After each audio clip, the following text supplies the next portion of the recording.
warahmatullahi wabarakatuh.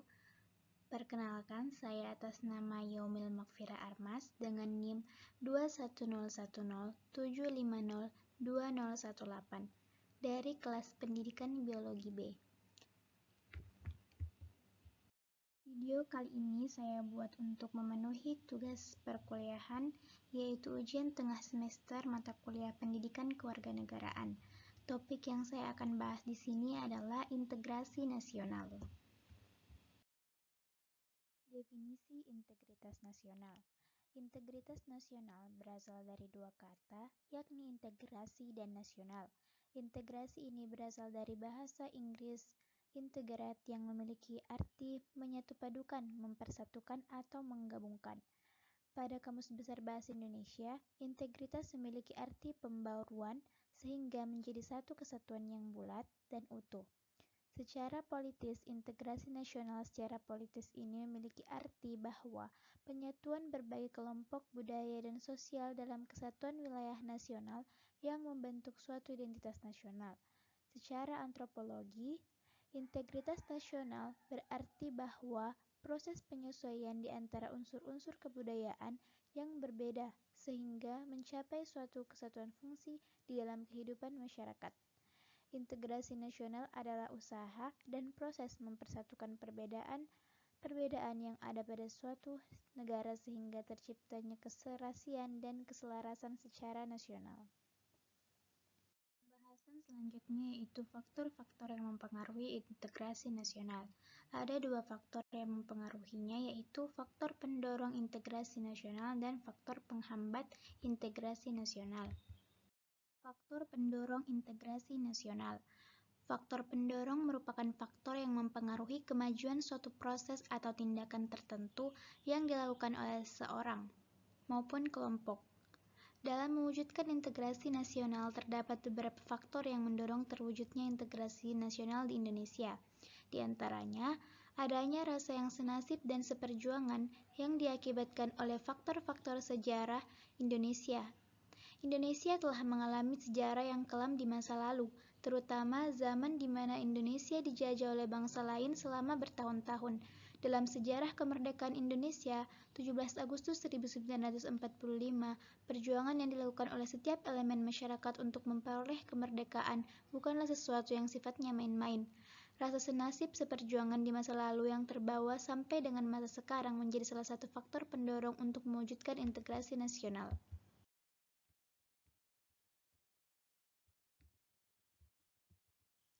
Faktor pendorong integrasi nasional yang kedua yaitu adanya ideologi nasional. Ideologi nasional negara kita Indonesia adalah Pancasila. Yang ketiga yaitu adanya sikap tekad dan keinginan untuk kembali bersatu. Perbedaan dan kemajemukan Indonesia bukanlah salah satu alasan untuk dijadikan faktor penyebab konflik sosial yang terjadi di kalangan masyarakat. Justru perbedaan inilah yang membuat masyarakat Indonesia mempunyai keinginan untuk mempersatukan perbedaan di dalam satu kesatuan bangsa yang utuh. Yang keempat yaitu adanya ancaman dari luar. Walaupun Indonesia sudah merdeka selama 71 tahun, bukan tidak mungkin ancaman dari luar itu masuk ke Indonesia. Ancaman-ancaman dari luar di era globalisasi sekarang ini tidak dapat diartikan sebagai ancaman yang menjajah seperti pada masa kemerdekaan Indonesia. Oleh karena itu, untuk mengantisipasi integrasi nasional perlu diwujudkan di setiap lapisan masyarakat yang ada, tinggal di wilayah Indonesia.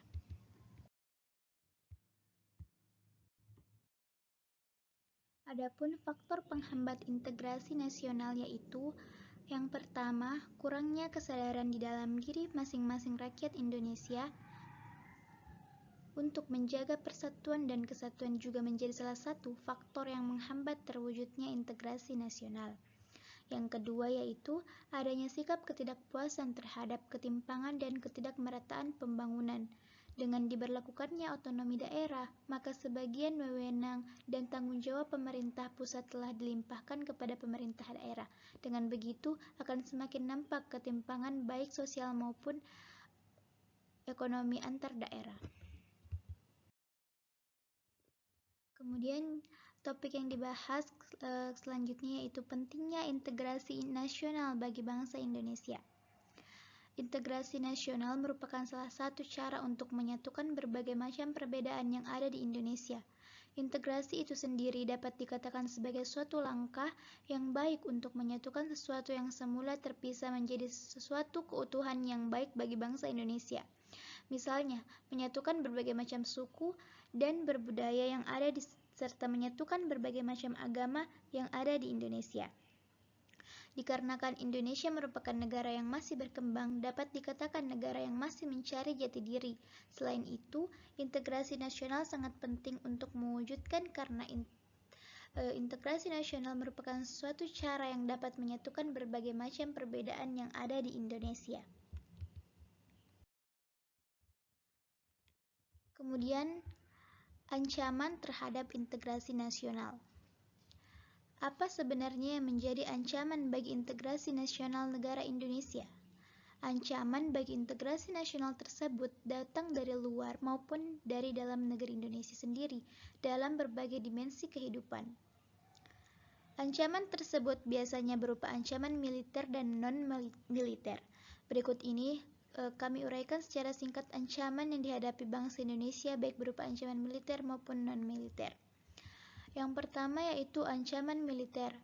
Ancaman militer adalah ancaman yang menggunakan kekuatan bersenjata yang terorganisasi yang dinilai mempunyai kemampuan yang membahayakan kedaulatan negara, keutuhan wilayah negara, dan keselamatan segenap bangsa. Ancaman militer dapat berbentuk agresi, pelanggaran wilayah, spionase, sabotase, aksi teror bersenjata, pemberontakan, dan perang saudara. Ancaman militer ini dibagi menjadi dua, yaitu ancaman militer dalam negeri dan ancaman militer luar negeri. Contoh ancaman militer dalam negeri yaitu disintegrasi bangsa, melalui macam-macam gerakan separatis berdasarkan sebuah sentimen kesukuan atau pemberontakan akibat ketidakpuasan daerah terhadap kebijakan pemerintah pusat, keresahan sosial akibat ketimpangan kebijakan ekonomi, dan pelanggaran hak asasi manusia yang pada gilirannya dapat mengakibatkan suatu kerusuhan massal. Upaya pergantian ideologi Pancasila dengan ideologi yang lain, ekstrem atau tidak sesuai dengan kebiasaan dari masyarakat Indonesia. Kemudian, makar dan perguliran pemerintah yang sah dan konstitusional. Kemudian, macam-macam ancaman militer luar negeri yaitu pelanggaran batas negara yang dilakukan oleh negara lain, pemberontakan senjata yang dilakukan oleh negara lain, aksi teror yang dilakukan oleh terorisme internasional. Yang kedua itu ancaman non-militer. Ancaman non-militer atau non-militer memiliki karakteristik yang berbeda dengan ancaman militer yang tidak bersifat fisik serta bentuknya tidak terlihat seperti ancaman militer. Ancaman non-militer berbentuk ancaman terhadap ideologi, politik, ekonomi, sosial budaya, penahanan, dan keamanan. Jenis-jenis ancaman non-militer itu terjadi pada beberapa dimensi, yaitu berdimensi ideologi, berdimensi politik, berdimensi ekonomi, berdimensi sosial budaya, berdimensi teknologi informasi, dan berdimensi keselamatan umum. Bagaimana sih cara mengatasi ancaman integrasi nasional yang telah dibahas tadi? Ancaman militer akan sangat berbahaya apabila tidak diatasi. Oleh karena itu, harus diterapkan strategi yang tepat untuk mengatasi ancaman integrasi nasional itu. Undang-Undang Dasar Negara Republik Indonesia tahun 1945 telah mengatur strategi pertahanan dan keamanan bangsa Indonesia dalam mengatasi ancaman militer tersebut.